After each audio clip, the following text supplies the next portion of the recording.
भी व्यक्ति को जीव हिंसा नहीं करनी चाहिए, मांस मदिरा का भक्षण नहीं करना चाहिए। और आज ये माता सबरी कह रही है अपनी माँ से कि माँ, हमारे लिए, हमारे विवाह के लिए इतने जीवों की हिंसा हो रही है, इतने जीवों को मारा जा रहा है। उसी समय महाराज आधी रात्रि में 12 बजे राजा माता सबरी उठी और माता सबरी को नींद नहीं आई, और माता सबरी ने समस्त जानवरों के गेट द्वार खोल दिए और उनको मुक्त कर दिया।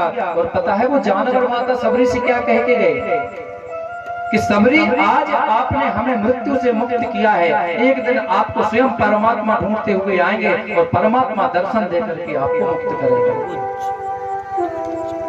माता सबरी उसी दिन अपने घर को छोड़ करके चली गई और महाराज मतंग ऋषि के आश्रम में पहुंची। और मतंग ऋषि के आश्रम में जाकर के जब पहुंची तो उनके शिष्यों ने कहा कि यहाँ स्त्रियों का रहना अनिवार्य नहीं है, संतों के बीच में माताएं नहीं रहती, संतों के बीच में स्त्रियां नहीं रहती हैं। इसलिए माता सबरी वहां एकांत में जंगल में अपनी झोपड़ी बना करके रहने लगी। और महाराज आधी रात में ब्रह्म मुहूर्त में माता सबरी 4 बजे जाकर के सोहिनी, सोहिनी कौन कौन जाता है, सोहिनी जानते हो आप? अपने यहाँ कहते हैं झाड़ू, झाड़ू लगाना, और हमारे ब्रज में कहते हैं सोहिनी सेवा। झाड़ू को सोहिनी बोलते हैं। झाड़ू को कभी पैर नहीं मानना चाहिए, घर की लक्ष्मी होती है हमारे झाड़ू, और अगर घर का कचरा लक्ष्मी बाहर ना करे तो उसको राक्षसों का घर कहा जाता है। तो माता सबरी मंदिर में जाती और सोहिनी सेवा करते, झाड़ू लगाती और महाराज एक पात्र में भगवान के स्नान किए जल रखाती और एक पात्र में भगवान को पुष्प रख करके और भगवान के पुष्प की सेवा करके, और महाराज वहाँ जो सेवा कर रहे थे पुजारी, उनसे पहले उस स्थान से भाग जाती। क्यों? इनको पता ना चले, नहीं तो ये हमें मंदिर में नहीं आने देंगे। एक दिन महाराज गुरु शिष्यों ने अपने गुरुजी से कहा, मतंग ऋषि से, कि गुरुदेव पता नहीं कौन आधी रात्रि ब्रह्म मुहूर्त में आता है और मंदिर में संपूर्ण सेवा करके चला जाता है। तो गुरुजी ने आज आदेश दिया कि आज रात्रि में कोई सोएगा नहीं, यही देखेगा कि कौन आता है। तो महाराज आज गुरु शिष्य जागते रहे और माता सबरी जैसे ही आई और माता सबरी ने सोहिनी सेवा, झाड़ू सेवा की और भगवान के स्नान के लिए जल रखा और पुष्प रख करके जैसे ही माता सबरी जाने लगी तो तुरंत गुरु शिष्यों ने माता सबरी को रोक लिया और रोक करके गुरुजी के पास ले गए। और गुरुजी के पास ले जा करके गुरुजी से कहा कि गुरुदेव, हमने इस स्त्री को मना किया था कि आप आश्रम में मत आना और आश्रम में आने की तुम्हें अनुमति नहीं है। तो महाराज मतंग ऋषि क्या कहते हैं, अरे बेटी तुम कौन हो, बेटी तुम कहाँ से आई हो, आप बताओ। एक बेटी अपने पिता के यहाँ रह सकती है कि नहीं? ये होते हैं गुरु। अगर मतंग ऋषि भी कह देते कि स्त्री हो तुम स्त्री को नहीं आना चाहिए, जैसे कि उनके शिष्य कह रहे थे, तो महाराज आज यहाँ मतंग ऋषि ने कहा कि बेटी तुम कौन हो, और बेटी और पिता का संबंध तो सबसे पवित्र है संसार में। तो महाराज माता सबरी ने बताया कि मैं भिलने जाति में जन्मी हूँ और मेरा सबरी नाम है। मेरे पिताजी मेरा विवाह कर रहे थे और जीव हिंसा कर रहे थे, जीवों की हत्या मेरे विवाह के लिए करा रहे थे। तो आज गुरुदेव मैं अपना घर छोड़ करके परमात्मा के लिए वन में आ गई हूँ। जब इतना कहा महाराज तो मतंग ऋषि ने कहा कि बेटी आज से तुम्हें इसी स्थान पर रहना है, इसी गुरु स्थान पर रहना है और भगवान की सेवा करो। एक दिन ऐसा समय आया कि गुरुजी के पास रहते रहते महाराज मतंग ऋषि शरीर छोड़ करके जाने लगे। राजा तो शरीर को छोड़ करके जब जाने लगे तो माता सबरी रोने लगी।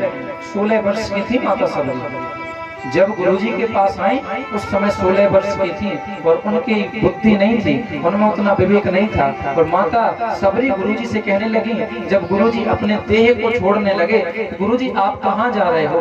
तो गुरुजी कहने लगे कि बेटी जो यहाँ से आया है सो उसको जाना पड़ेगा। तो माता सबरी रो करके कहने लगी, मैं कहाँ रहूंगी और मेरी रक्षा कौन करेगा?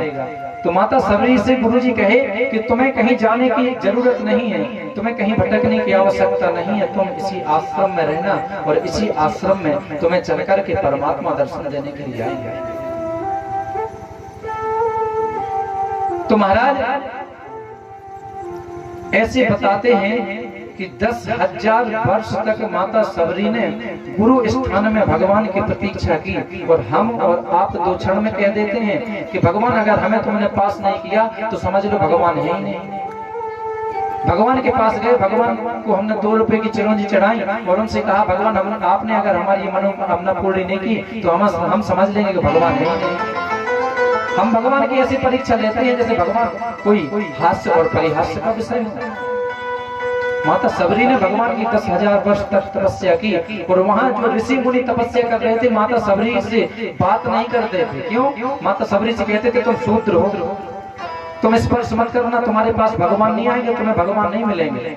और आपस में महात्मा कह रहे हैं कि हम 10,000 वर्ष से भगवान की साधना कर रहे हैं, तो दूसरे महात्मा कह रहे हैं कि हम तो दूध पी करके भगवान की साधना कर रहे हैं, तो तीसरे महात्मा कह रहे हैं अरे तुम तो दूध पीते हो, हम तो महाराज वायु का पान करके भगवान की साधना कर रहे हैं। तो उनके अंदर क्या था? हम कौन करता है? दक्ष प्रजापति जैसे दुष्ट हम करते हैं। तो उनका हम मिटाने के लिए हमारे भगवान वीरभद्र जैसे भगवान के दूत को भेज करके ऐसे अहम और अभिमान वाले दक्ष का उद्धार कर देते हैं। तो आज महाराज मर्यादा पुरुषोत्तम भगवान श्री राम वन में आए और वन में आकर के और उन ऋषियों के पास गए, परंतु उनसे ये नहीं कहा कि हम तुम्हारे यहाँ आए हैं। उनने ये कहा कि माता सबरी का स्थान कहाँ है, माता सबरी कहाँ रहती है। और भगवान माता सबरी नित्य प्रति अपने घर को बुहारती थी। बुहार का मतलब होता है आप लोग जिस प्रकार से सुबह क्या ओरेन डालती है ना, अपने घर के देहली को लीपती हैं और वहाँ बड़े सुंदर से चौक लगाती हैं। क्यों? कि सुबह सुबह परमात्मा का वास होता है। और जो देहली है, बुंदेलखंड में एक प्रथा गलत है, देहली को कहते हैं कि बाप की छाती है। वो देहली बाप की छाती नहीं है, वो देहली हमारे नरसिंह भगवान का स्थान है और वो देहली हमारे नरसिंह भगवान का आसन है। जब हिरण्यकश्यपु का भगवान ने उद्धार किया था तो 2 पहर मिलते हैं जिसको गोधूली बेरा अपने बुंदेलखंड की भाषा में कहते हैं संजा बेरा। उस संजय की बेरा में महाराज भगवान ने उस देहली पर बैठ करके हिरण्यकश्यपु का उद्धार किया था। इसलिए हमें उस देहली पर नहीं बैठना चाहिए क्योंकि वो भगवान का स्थान है और भगवान के स्थान पर बराबर पर हमें नहीं बैठना चाहिए।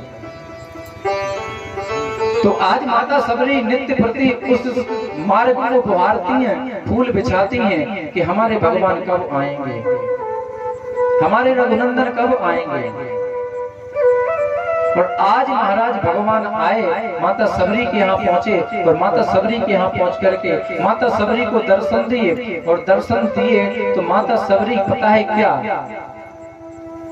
प्रसाद लगा रही, भगवान को व्याकुल होकर के बैठाला और बैठा करके इतना अच्छा भाव है माता सबरी का कि महाराज जो उन्होंने बेर तोड़ करके लाई थी भगवान के लिए, पहले चख रही है कोई बेर खट्टा तो नहीं है। ये भक्त का भाव है। कहीं हमारे प्रभु को नहीं तो कड़वा लगे तो माता सबरी जो मीठे बेर होती है वो परमात्मा को पवा रही है। ऐसे माता सबरी की भक्ति भगवान के प्रति हुई और माता सबरी को भगवान ने दर्शन दिए। तो इसलिए हमारी बुंदेलखंड की माटी इतनी पवित्र है, इतनी पावन है, तो हमें से भगवान का बन करके ही रहना चाहिए।